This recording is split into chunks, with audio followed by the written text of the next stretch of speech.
Darth Vader, everybody. Clap. Ah, yay. You know Darth Vader. I know Darth Vader.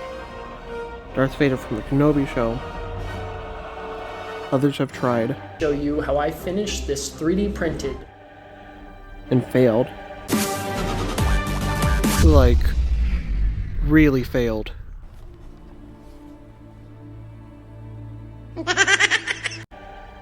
Thank God for Adam Savage releasing an entire video on nothing but just pure reference for this piece, so I could knock it out of the park and be the first to have one this accurate.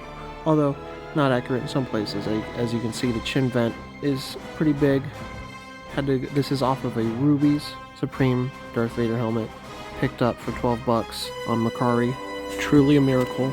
If I had paid more for it, I probably would have just made it into a Return of the Jedi replica, but since I got it so cheap, this was an opportunity to flex my potential. Okay, let's talk about the actual thing. There. Pieces of jewelry, bottle lids, bottle caps, pen caps, screws, nuts, bolts, washers, motor of a Dremel that I broke on accident, sorry. Anything I can find. Very nice stuff. Not entirely accurate, but I got so excited with the Greeblies that I had found that I'd lost sight. I wasn't mindful. Forgive me. We can still see little strands from hot glue that I was using to put the lens in place. The lens is from a bottle of ginger ale. And then behind that, a black sheet of nylon with an interesting pattern on it that you can't really see it unless the light gets in there. But it's a nice addition. A lot of the interior is decked out just for my personal liking, my personal immersion. A lot of old speakers, old wires, headphones, chargers, and pieces to a Black Series helmet. Okay, let's check out the top of the helmet. Let me see. Ooh, that's nice. Let me see the bottom of the helmet. Ooh. Let me see the side of the helmet. Oh, hell. Let's not pay attention to that. Let's focus on the inside of the helmet. Let's go there right now. Okay, here's what the inside of the head looks like. I'm speeding it up because I filmed it terribly because I didn't got no tripod. The vision's really nice though, which is funny because it's the only thing that didn't have to be perfect because I can see fine out of my left eye because there's nothing there. But that's nice. I guess we'll go take a look at the installation of the dome now. I can't see. Oh, there it goes. Oh, right, because I'm filming in portrait and I'm going to have to flip it over when I get to editing. Okay, here's the face part by itself. Yeah, I didn't paint the forehead fully. Thanks for yelling at me. Here's the inside. And yeah, my room's a mess. So what? You want to yell at me about that too? Sorry I don't got a giant warehouse or a garage that I can put all this stuff in.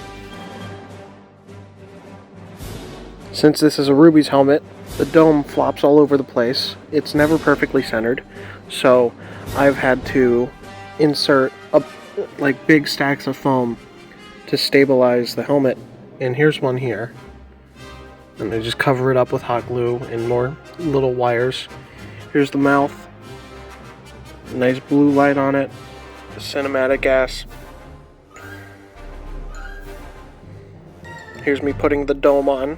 You can see the inside of the dome. Just a lot, not very pretty, but you can see the other half of padding that holds up the other side of the face so that it stabilizes. and I painted that black so that you can never see it. The mechanism on top of the noggin that locks the dome in place is only 10% of what it was originally now. It's all been replaced with foam or taken away entirely because it would get in the way of the cut and you'd see it. It would ruin the immersion.